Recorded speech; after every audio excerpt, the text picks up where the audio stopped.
दिल्ली में 27 साल बाद एक बार फिर बीजेपी की सरकार बनने जा रही है और बीजेपी सरकार का चौथा सीएम दिल्ली को मिलने वाला है। और दिल्ली में बीजेपी की सरकार 1993 से 1998 के बीच रही और 3 मुख्यमंत्री बने।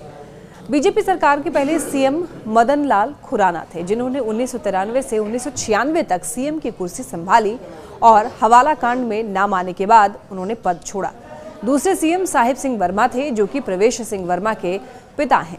तीसरा सीएम सुषमा स्वराज थी, जो महज 52 दिन के लिए मुख्यमंत्री बनी थी। दिल्ली विधानसभा चुनाव में बीजेपी को मिली शानदार जीत के बाद अब इस बात को लेकर चर्चा जारी है कि दिल्ली का सीएम कौन होगा। देखिए, सीएम पद के कई दावेदार हैं, जिनमें सबसे प्रमुख दावेदारों में शामिल हैं प्रवेश सिंह वर्मा, जिन्होंने दिल्ली के पूर्व मुख्यमंत्री और आम आदमी पार्टी के संयोजक अरविंद केजरीवाल को शिकस्त दी। दूसरे नंबर पर महिलाओं की दावेदारी है और इसकी वजह यह है कि प्रधानमंत्री नरेंद्र मोदी ने चुनाव प्रचार के दौरान महिलाओं पर फोकस रख करके नीतियों की घोषणा की। उससे ये कयास लगाए जा रहे थे कि इस बार दिल्ली सीएम पद की कमान किसी महिला को सौंपी जा सकती है।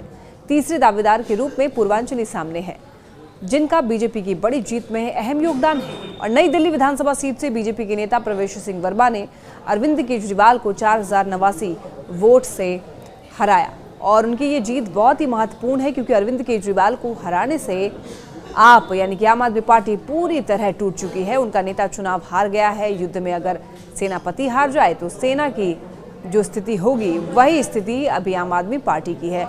आम आदमी पार्टी को नेपथ्य में पहुंचाने में प्रवेश सिंह वर्मा का अहम योगदान है और इसीलिए सीएम पद पर उनकी दावेदारी काफी अहम मानी जा रही है। सीएम फेस के लिए रेखा गुप्ता का नाम भी रेस में सबसे आगे है। 50 वर्षीय रेखा गुप्ता बीजेपी महिला मोर्चा की राष्ट्रीय उपाध्यक्ष हैं और उनके नाम की चर्चा होने की वजह से रेखा गुप्ता सोशल मीडिया में ट्रेंड भी कर रही हैं। रेखा गुप्ता की दावेदारी इसलिए भी मजबूत है क्योंकि वो वैश्य समुदाय से आती हैं और दिल्ली में वैश्यों की बड़ी आबादी भी है। तो दिल्ली चुनाव में इस बार बीजेपी की ओर से 4 महिला उम्मीदवार चुन करके आई हैं और उनके नाम है शालीमार बाग से रेखा गुप्ता, वजीरपुर से पूनम शर्मा, ग्रेटर कैलाश से शिखा राय और नजफगढ़ से नीलम पहलवान। चुनाव जीत करके ये चारों आई हैं। हालांकि अभी ये तय बिल्कुल भी नहीं है कि सीएम फेस कोई महिला ही होगी, लेकिन ये बात बिल्कुल तय है कि बीजेपी के चौथे सीएम के रूप में महिलाओं की दावेदारी मजबूत है। दिल्ली चुनाव में पूर्वांचल के वोटरों ने बड़ा ही कमाल कर दिया और बीजेपी को सत्ता तक पहुंचाया है। तो संभव है कि उन्हें खुश करने के लिए सत्ता की कमान इस बार किसी पूर्वांचल के नेता को सौंप दी जाए। बीजेपी ने 19 सीट ऐसे जीते हैं जिन पर पूर्वांचल के लोगों का दबदबा है। इस लिहाज से अभय वर्मा और कपिल मिश्रा जैसे लोग भी सीएम पद की रेस में शामिल हैं।